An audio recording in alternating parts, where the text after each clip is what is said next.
반갑습니다. 2월 7일 토요일 큐티 스케치 시간입니다. 오늘 본문은 마태복음 11장 1절부터 19절까지의 말씀입니다. 오늘 본문은 이렇게 시작합니다. 예수께서 12제자에게 명하시기를 마치시고 이에 그들의 여러 동네에서 가르치시며 전도하시려고 거기를 떠나 가시니라.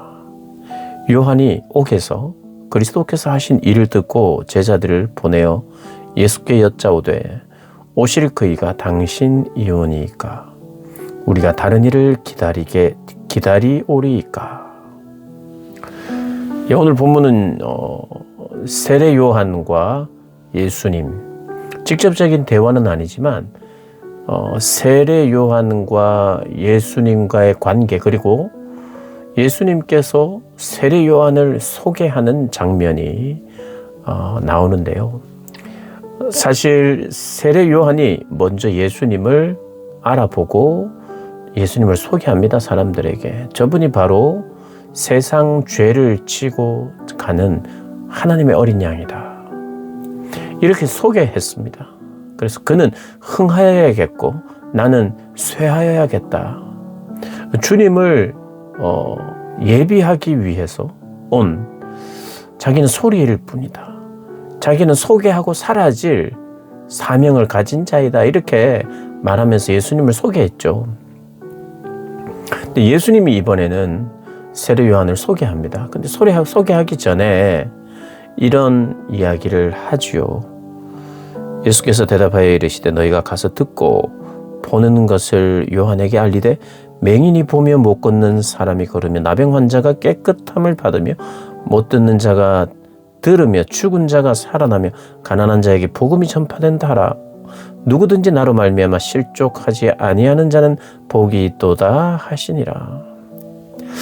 오늘 본문을 보면 내가 메시아가 맞다. 그런데 사실은 메시아가 오시면 뭔가 급진적으로 심판하시고 마무리하시고 정리하실 것으로 예상을 했어요. 근데 예수님도 고난을 앞으로 이제 받게 되지만 그 예수님을 증언했던 자가 지금 감옥에 잡혀 있고 곧 목배임을 당하여 죽습니다. 고난 가운데 있어요. 그래서 내가 기다린 메시아가 정말 맞지요 하고 다시 한번 확인하는 그런 이야기를 합니다. 해석이 어려워요. 구원자인데 구원자를 소개한 자도 억압과 핍박을 당하고 있고 구원자이신 그분도 앞으로 고난을 받고 죽임을 당해요. 메시아라고, 구원자라고 구약시대 선지자들이 기다렸던 자예요. 그러니 당황스럽죠. 혼란스럽죠. 그러니까 이것은 지극히 자연스러운 것이지 믿음이 없다고 보기는 힘들어요.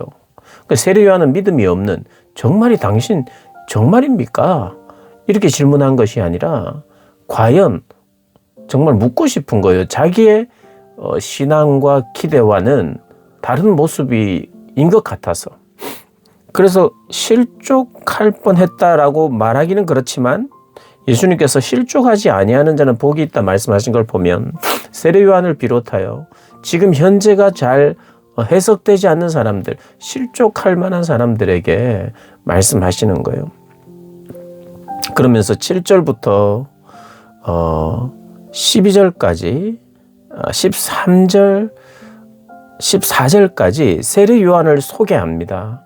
세례 요한을 예수님이 소개해요. 무엇으로? 구약 성경으로. 너희가 광야로 왜 나갔느냐? 흔들리는 갈대를 보러? 아니면 부드러운 옷을 입은 사람을 보러? 아니면 선지자를 보러 갔느냐? 너희가 옳다. 선지자를 보러 간 것이 맞고 그 사람이 선지자다. 요한이 선지자라는 거예요. 그리고 선지자보다 나은 자다, 이렇게 이야기하면서 10절에 기록된 바 구약으로 예수님을 소개합니다. 보라, 내가 내 사자를 네 앞에 보내노니 그가 내 길을 네 앞에 준비하리라 하신 것이 이 사람에 대한 말씀이라. 내가 진실로 너에게 말하노니 여자가 낳은 자 중 세례 요한보다 큰 이가 일어남이 없도다. 그러나 천국에서는 극히 작은 자라도 그보다 크니라, 이렇게 이야기를 합니다. 그리고 예수님이 세례 요한이 마지막 때에 나의 길을 예비하기 위하여 온 선지자다. 엘리야와 같은 자다. 이렇게 이야기를 하는 거예요. 그러면서 시대가 완전히 달라진 것을 이야기합니다. 여자가 낳은 자 중에 가장 클 만큼 존귀한 자라는 거예요. 그러니까 세례 요한은 이제까지 구약 선지자들이 예언해 온 예수님을 소개하는 구약의 이 메시지는 이것이었어요. 백성들을 책망합니다. 하나님의 말을 듣지 않고 하나님께 돌아오지 않는 자들에게 하나님의 사랑을 전하면서 돌아오라고 이야기해요. 하나님이 지금 기회를 주시고 계시다고 이야기를 합니다. 선지자들이. 그러나 반복적으로 선지자들이 왔음에도 불구하고 순종하지 않아요. 그러니까 그 시대의 백성들은 하나님의 돌아오라는 말씀 앞에 돌아왔어야 돼요. 그러니까 돌아오지 않고 있자 하나님이 가슴 아픈 거예요. 하나님의 그 가슴 아픔과 하나님의 사랑과 하나님의 오래 참음과 기다림을 계속해서 선지자들을 통해서 이야기해요. 그러니까 메시지의 핵심은 무엇이냐면 하나님이 이렇게 사랑하고 기다리시니 너희들은 돌아와야 된다. 돌아와야 된다. 이게 메시지의 핵심이고 백성들도 돌아오는 그것이 가장 기대할 만한 기대였어요. 그런데 선지자들은 동시에 이런 이야기합니다. 마지막에 대부분의 선지자들의 마지막에는 이런 이야기합니다. 그런데 하나님 메시아를 보낼 것이다. 그 메시아는 구원자인데요. 심판과 구원을 함께 베푸는 자라는 언급을 합니다. 그 심판이 제외된 불가능하고도 안 되고 돌이키지 않고 하나님 앞에 막 사는 자들을 구원하기 위해서 주님이 그렇게 말 안 듣고 있고 혼난다고 말하다가 갑자기 메시아가 오면 우리를 구원하겠다. 너희들을 구원하겠다. 이건 말이 안 돼요. 메시아가 와서는 그분은 우리를 구원하실 분이지만 그분은 심판의 과정을 통해서 회복시키는 구원자라는 거예요. 그러니까 구약시대가 계속해서 말했던 메시아는 어떤 면에서는 심판의 모습, 심판주로서의 모습도 있는 거예요. 그리고 회복하시는 분이에요. 계속해서 기회를 줄 때 돌이키면 하나님 회복하시지만 그래도 말을 안 들으면 심판하시면서 깨닫게 해서 회복시키시는 분이에요. 그게 메시아의 역할이고 그런 면에서 구원자라고 이야기하고 회복자라고 이야기하죠. 구약의 선지자들이 계속해서 메시아의 오심에 대해서 이야기를 했고 세례 요한은 동시대에 예수님과 동시대에 살면서 이분이 바로 구약이 약속해온 선지자들이 약속해온 메시아다 이렇게 이야기하죠. 그 메시아가 구원의 방법은 하나님의 어린 양으로서 세상의 죄를 짊어가는 방식으로 우리를 구원하신다고 이야기하는 거죠. 그런 예언과 깨달음으로 예수님을 소개했던 세례 요한이에요. 근데 그 세례 요한을 예수님이 인정하는 거예요. 과연 그가 엘리야와 같이 그런 자다. 그런데 그 구약 시대와 신약 시대는 질적으로 다르다. 정말 탁월하고 여자가 낳은 주 중에 가장 큰 자지만 신약 시대, 예수님 시대 이후에는 오늘 뭐라고 합니까? 극히 작은 자라도 그보다 크니라. 시대가 완전히 달라졌어요.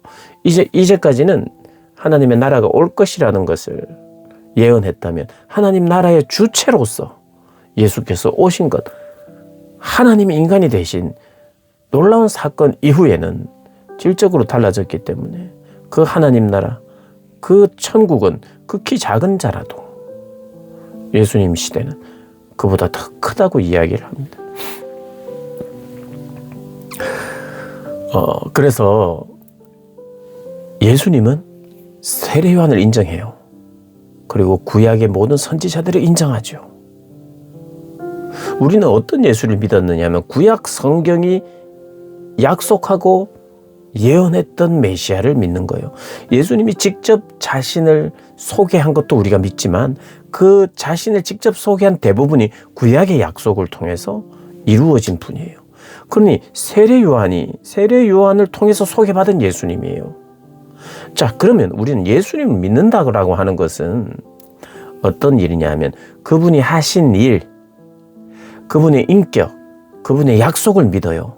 예수님을 믿는다는 것은 뿐만 아니라 그분이 죽으시고 부활하신 그 사건을 통해서 우리가 믿음을 통해서 그것이 우리에게 어떻게 적용되는지도 우리가 믿어야 되죠. 그런데 중요한 것이 이 예수님이 어떤 분인가를 예수님이 오셔서 처음 소개한 게 아니에요. 예수님이 오실 때도 누군가가 소개해 줬어요. 누구예요? 세례 요한이. 세례 요한이 소개한 예수가 정확한 예수죠.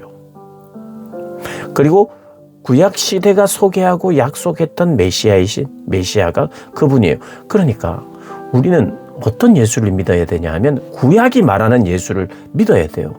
그리고 우리는 어떤 예수를 믿어야 되냐면 세례 요한이 소개한 예수님을 믿어야 돼요. 그러니까 구약 성경이 약속하고 예언하고 기다렸던 메시아가 바로 예수님이구나 하고 구약의 예언을 우리가 살펴봐야 되고 구약의 약속을 살펴보면서 그 약속이 지금 이루어진 것, 구약의 소개를 통해서 오신 예수를 믿어야 되고 세례 요한의 소개를 통해서 지금 설명되어지고 있는 예수를 믿는 거예요. 그러니까 우리는 세례 요한의 고백도 믿는 거예요. 그러니까 우리가 구약 전부를 통해서 예수를 믿는 거예요. 나는 예수 믿는다 하면 예수만 알면 되지. 그리고 예수만 알면 돼요. 그 예수가 어디에 소개되어 있어요? 예수님 당신이 소개한 예수님도 있지만 예수님 자신도 구약의 약속으로 우리에게 소개해요. 사도행전의 사도들도 구약의 약속이 어떻게 적용되고 해석되었는지 예수님이 이런 분이라고, 예수님이 승천하신 후에도 이렇게 되신 분이고 성령을 보내셨다는 것을 믿는 거예요. 그러니까 구약 전체를 통틀어서 우리가 예수님까지 오게 돼요. 그리고 예수님이 말씀하신, 사도들이 말씀하신 미래의 일까지 다 끌어와서 예수님을 믿는 거예요. 그러니까 예수님을 기점으로 예수님 전과 예수님의 후 영원한 삶, 그렇게 예수가 전부가 되는 거예요. 역사의 정점이면서 과거와 현재 모두를 끌어안는, 그러니까 예수님이면 충분하다, 예수님이면 전부다라는 그 의미가 역사의 전부이시니까요. 예수님이. 그런 의미로 받아들여야 돼요. 그냥 예수님 한 분만 알면 되네. 그러니까 예수님 한 분을 안다는 게 창세기의 창조 사건부터 해서 그리고 요한계시록의 그 정말 영원한 삶에 대한 이해까지 다 아우르고 있는 게, 그게 모든 것이 예수님께로 다 집중되죠. 그러니까 예수를 안다는 것은 사실 구약, 신구약 전체 안에 있는 내용을 통해서 소개된 예수님을 우리가 안다는 건 믿는 거예요. 그렇다면 우리는 예수님을 어떻게 알아야 됩니까? 하나님의 말씀, 신구약 성경을 자세히 살피고 묵상하고 사랑하는 방식으로 예수님을 알아가고 믿고 그렇게 나아가는 겁니다. 세례 요한이 소개한 예수님, 구약의 선지자들이 소개하신 예수님, 구약 성경 전체가 소개하신 예수님, 신약 성경 전체가 소개하고 약속한 예수님, 그 예수님 믿는 저와 여러분 되시기를 주님의 이름으로